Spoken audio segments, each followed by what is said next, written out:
Ladies and gentlemen, all around the world from three different continents, thank you very much for joining us.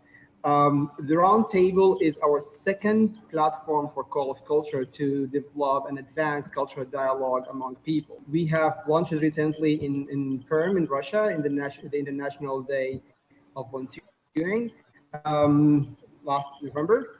And today the Roundtable is about Women's Steps, which is a moderate discussion about women leadership in the community. And we need to discuss and bring diverse leaders from different private, public, and perhaps the third sector to tell us what they have done so far.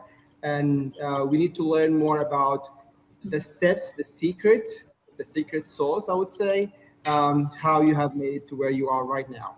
So I have a colleague of mine, Eric Magriff. He's joining us from New York. I will step off and he will be joining and moderating the discussion. I'll be, of course, watching you and asking questions if necessary. Good luck, and I wish you a great...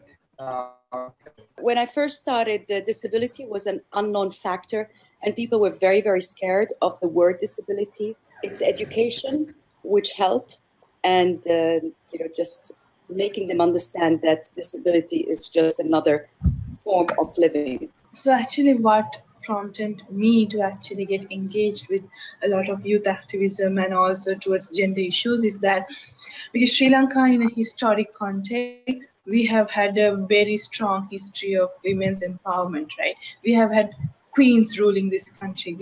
We produced the first prime minister in the entire world, female prime minister in the entire world. And there was a certain culture of women's empowerment, which was entrenched in the culture itself. I think in every culture we find this kind of shining stars, which in some cases are not the exception necessarily, So I think when you're talking about women in leadership, women, the steps that they're making to engage communities, these, whether it's through entrepreneurship, private sector, charity, government, it's actually shaping culture. And, it's quite amazing to actually see. So, I just want to thank all of you, again, for being here, because, for the people watching, this is inspiring. This is, a great, thing for, people to see. Fathers who say that girls are only to be seen, not to be heard. Mm-hmm. So for me, it's my father who has inspired that a girl too should be able to, stand on her own feet and be independent.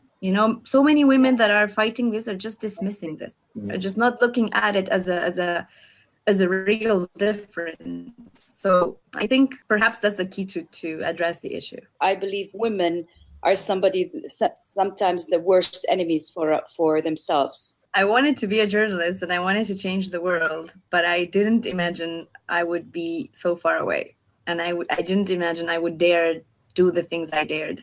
I think once you take the first step, it leads you to another step, and it's just taking that first step that changes everything. I think we should play as a team. Why should we play man and woman? I think it's great what you guys are doing because, if you look at, groups that don't normally have all of the same, aren't always treated equally, whether it's people with disabilities or whether it's women or whether it's people who don't have much money. There are those out there who say, we don't want to be giving them charity. They might think it's pity or it's not what we should be doing. When I think the way that we should be looking at it is, look, we see that you as a human being are not being given all the equal opportunities. And because we respect you as a person. I would add to you is teamwork. Find the strength in every person and utilize it in a team. And work forward as a one unit, one entity, not as individual entity, because one hand can't clap. So we have to work together. Thank you so much for the opportunity, and it was a very enriching dialogue. Thank you. Same, I did that.